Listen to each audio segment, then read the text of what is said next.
Get ready to howl with grave mood wings. We're Viscount McCall, and tonight's madness is brought to you by Poppin's Coffin Toppers. Call me Fleetwood McCallovich, or call me suspicious, but I've never trusted anybody in a cape trying to hide oddly pronounced incisors. Still, until the night in question, I always assumed I could handle any sticky situation. And by Feral Sue's Non-Stick Glue. Being that it wasn't my first rodeo, I'd literally just serviced a rodeo held by the village people's cowboy. That is, my donut wagon catered the event. Fulfilled and satiated for the night, I found myself stalled with engine trouble at this eerie mansion just past the West Witchwick city limits. With no telephone booth in sight, I knocked on the door like a stooge. Curly, presumably. No, he's the bald one. A weird-looking housemaid opened the door and asked my business. I opened my paisley duffel just a pinch, and she peeked inside, then gestured her orange duster for me to follow down a long hallway. Spot on crib. The plaque out front, not that one, had an obviously fake name, Vichmik. But the old boy running this place, whoever he was, sure was into vintage. Every piece of art and furniture looked like it was looted out of a museum. Hell, maybe so was the boss. But I knew well enough to keep my mouth shut, with the exception of perhaps asking if anyone knew a mechanic. Then I'd get out with my better half still attached. We finally came to a waiting room, where the strange maid told me to stay put while she announced me. Figured I'd be met by one of the boss man's right hands, unless he had 2 left feet. But out came the honcho himself, never identified himself as such. You could just tell by the way he swished in. Old boy was so smooth, you would have sworn he glided right over the trapdoors. Dr. McCallovich, He addressed me in a highly accented, semi-articulate syllables. I nearly jumped out of my platform heels. I'd never been called a doctor before, but I liked it. calm now. He said, like a 2-bit hypnotist appreciated by the inflation characterizing this decade of the 1970s. The way you can tell a fine pendulum is by the reflections of the lights. Do you see the lights? And do you see the colors? All the colors of the spectrum. Can you see the center? The exact center. Do you see it? Keep trying. Look at the colors. See how they move. Watch them. They're brilliant colors. They flash by. Can you hear anything?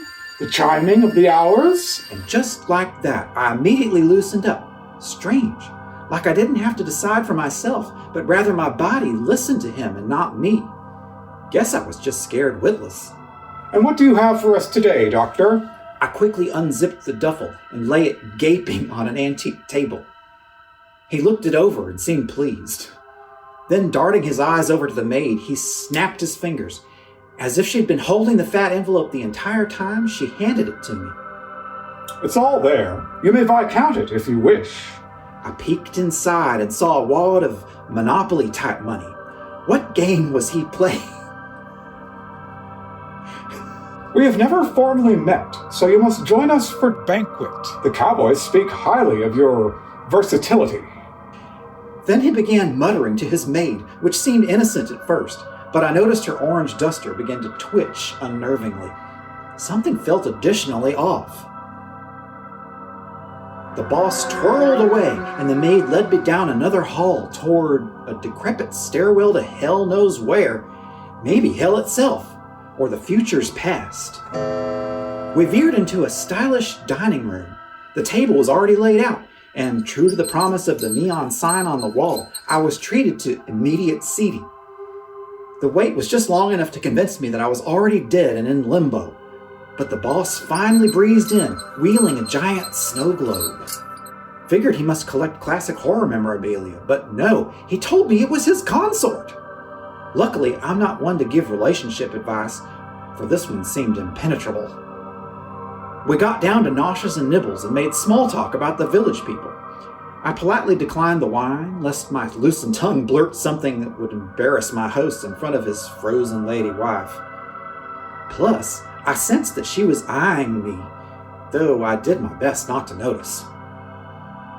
Yada yada yada, My host finally said, "We beg your pardon for having kept you so long. We favor the night and must admit that we forget the needs of others." Whatever that meant. But I thanked him kindly for his hospitality and wished him well. He asked the maid to see me out, and I frankly couldn't wait to flee. I almost had one hand on the emergency exit door before he said, "Oh, one last thing, if you'll indulge us, Doctor." I pivoted as if holding a doctorate, and sitting atop the table was the paisley duffel.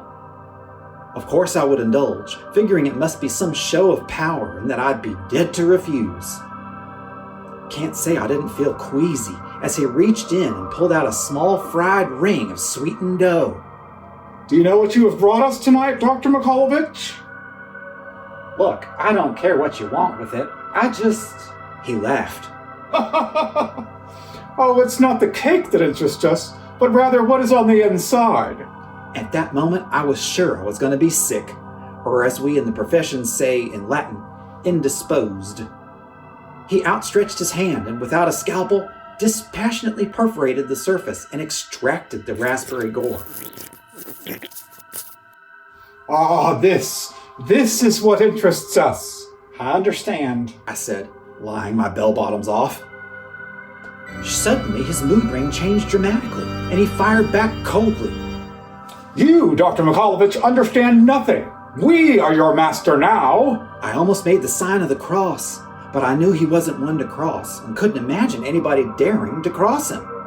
I began to feel faint, or as we say, insensate, realizing a part of me would never leave Vichmakal. The maid led me down another hallway, away from the emergency exit. "I want to give this to you," she said coyly. It was a thin square envelope like an invitation. Taking it, an inspiration hit me. "Begging your pardon, but nature calls. May I use the little Viscount's room?" My gambit worked. She showed me to the outhouse. Needless to say, I got to stepping. The full moon helped a bit, but with all the haunted trees, everything was still half in shadow. Lucky for me, it had rained earlier, so the wet chicory leaves didn't make a crunch.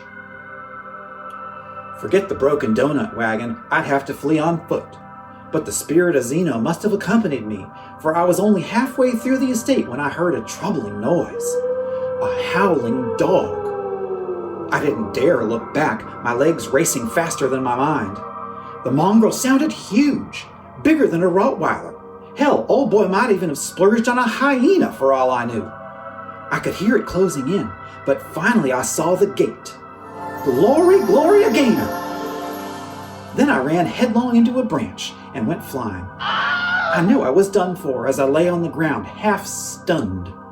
I could see the mangy cur out of the corner of my eye. The size of it! You wouldn't believe me if I told you.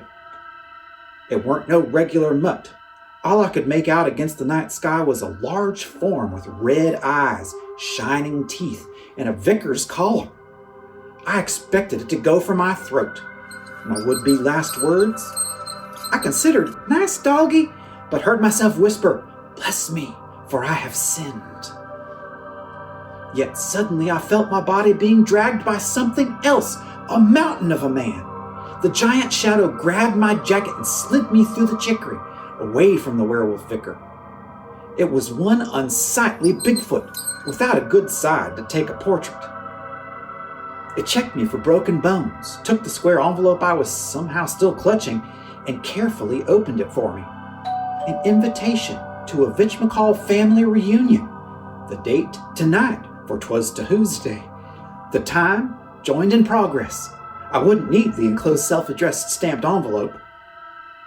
I was carried back to the mansion with a gentleness that frankly insisted upon new scientific paradigms, sustaining the demand for a relationship between humans and non-human animals founded on bioethics. Perhaps telepathically, Bigfoot bade me to enjoy the reunion, Dr. Mikhailovich. He kept the self-addressed stamped envelope, with the intention of pasting over the existing address so as to capitalize on free postage. I answered in my best bedside manner, you know, Bigfoot, I think I just might enjoy the reunion after all.